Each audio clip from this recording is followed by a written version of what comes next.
దేవునికి స్తోత్రం. దేవునికి మహిమ కలుగును గాక. ఆమెన్. యేసుప్రభు ఏమని మాట్లాడుతానంటే ఇక్కడ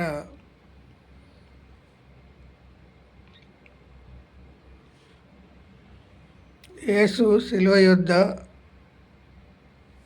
నిల్చుండి మేము తన తల్లియు తాను ప్రేమించిన శిష్యుడును దగ్గర నిలుచుండుట చూసి యేసుప్రభు మాట్లాడే మాటలు చూసి, అమ్మా ఇదిగో నీ కుమారుడు, అమ్మా ఇదిగో నీ కుమారుడు అని తన తల్లితో చెప్పెను. ఇప్పుడు యేసుక్రీస్తు ప్రభు సిలువ వేయబడతాడు. సిలువ వేయబడ్డప్పుడు సిలువకి ఎక్కిండు. యేసుక్రీస్తు ప్రభు సిలువ దగ్గర నిలుచుండుట తల్లిను సహోదరుని యోహాను గారిని చూశాడు. చూసి ఏమనన్నాడు? యేసు సిలువ యొద్ద నిలుచుండిరి. యేసు తన తల్లియు తాను ప్రేమించిన శిష్యుడును నిలుచుండుటను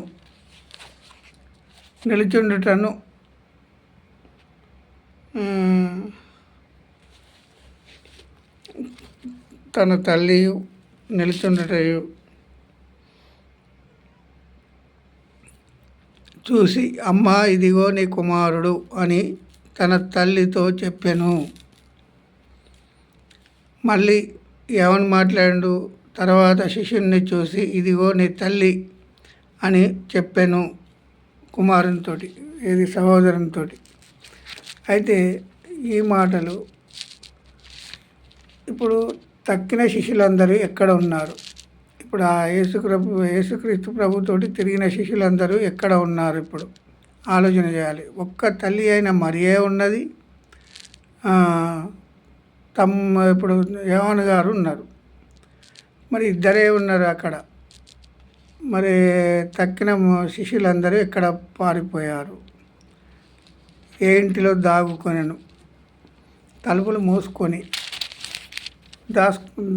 దాగుకొనెను. ఎందుకంటే ఒక రూమ్లో మమ్మల్ని కూడా సెలవు వేస్తారేమోనని వాళ్ళు భయపడ్డారు. భయపడ్డప్పుడు మరి యేసుక్రీస్తు ప్రభు ప్రియమైన శిష్యుని చూసి ఇదిగో నీ తల్లి అని అన్నాడు, ఇదిగో నీ తండ్రి అని అన్నాడు, అది తల్లి అని అన్నాడు. మరి తల్లి అయిన మరియా ఉన్నది అక్కడ దగ్గరలో, సహోదరుడైన యోహాను గారు ఉన్నారు. మరి వీరిద్దరే ఉన్నారా యేసు ప్రభుతోటి?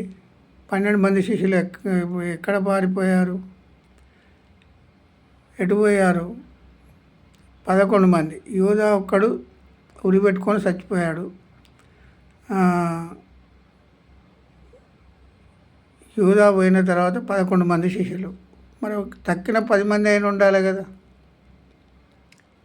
తక్కిన 10 మంది కూడా లేరు అక్కడ. ఎందుకంటే భయం, ప్రాణం అంటే భయం. ఇప్పుడున్న సేవకులకు కూడా ప్రాణం అంటే భయం. ఎందుకంటే ప్రాణానికి ముందుకు ఎవరు రారు. ఇక చెప్పు అంటే అనేకులు నేను అనే గర్వంతో, నేను అనే అహంకారంతో చెప్పేవాళ్ళు వచ్చారు. ఇప్పుడున్న సేవకులు నాడు హతసాక్షులు అయ్యారు. యేసుక్రీస్తు ప్రభు వాక్యం అర్థమైన తర్వాత ఇప్పుడు అర్థం చేసుకున్నట్టు నటించే జీవితాలు, ఇప్పుడు నటించే జీవితాలు యేసుక్రీస్తు ప్రభువుకు అక్కరలేదు. ఎందుకంటే యేసుక్రీస్తు ప్రభువుకు ఎవరు అవసరం? ఆయన వాక్యమును ఎవరైతే అర్థం చేసుకొని దాని ప్రకారంగా నడుస్తారో వారు అవసరం. ఎవరు అవసరం ఇప్పుడు యేసుక్రీస్తు ప్రభువుకు? ఎవరైతే దేవుని వాక్యాన్ని అర్థం చేసుకొని దాని ప్రకారంగా నడుస్తారో వారు అవసరము. దేవుని కృపను బట్టి ఈ మాటలు మాట్లాడుకుంటున్నాం మనం. ఎందుకంటే దేవుని కృప లేకపోతే, పరిశుద్ధాత్మ బోధించకపోతే ఎవరు ఉత్తీర్ణులు కారు. పరిశుద్ధాత్మే బోధించాలి ప్రతి మానవునికి. పరిశుద్ధాత్మ బోధించకపోతే ఎవరు ఉత్తీర్ణులు కారు. ఈ లోక సంబంధంగా నామకార్థ క్రైస్తవులు ఎక్కువ అయ్యారు. అర్థం చేసుకున్న దేవుని వాక్యాన్ని అర్థం చేసుకున్న వారు కొంతమందే. ఆ కొంతమందిలో నీవు నేను ఉండాలి. నామకార్థ క్రైస్తవులు ఎక్కువ ఉన్నారు. దేవుని వాక్యాన్ని చదవరు, చదివినా అర్థం చేసుకోరు. దేవుని వాక్యాన్ని అర్థం చేసుకునే విధంగా మనం, ఎందుకంటే దేవుని మాటలు అర్థం కావాలంటే అంత ఈజీగా ఎవరికి అర్థం కావు. ఇక్కడ తల్లి అయిన మరియను సహోదరుడైన యోహాను గారే ఉన్నారు. మరి తక్కిన మంది ఎక్కడ ఉన్నారు? 12 మంది శిష్యులలో ఒక యూదా, అంటే ఇస్కరియోతు యూదా తప్పిపోయిన యూదా గురించి కాదు మనం ఇప్పుడు మాట్లాడుకునేది. మరి 10 మంది శిష్యులు ఎక్కడ ఉన్నారు? ఇక్కడ ఒక యోహాను గారు ఉన్నారు. మరి తక్కిన మంది ఉండాలి, తక్కిన శిష్యులు అయితే ఉండాలి కదా. ప్రాణం అంటే భయం. ప్రతి మానవునికి ప్రాణం అంటే భయం. భయం లేని మానవుడు ఈ లోకంలో ఉన్నాడా అంటే ప్రాణం మీద ప్రతి ఒక్కరికి భయమే. మరి యేసుక్రీస్తు ప్రభు పరలోకాన్ని వదిలిపెట్టి వచ్చి ఇక్కడ సిలువ వేయబడతా అంటే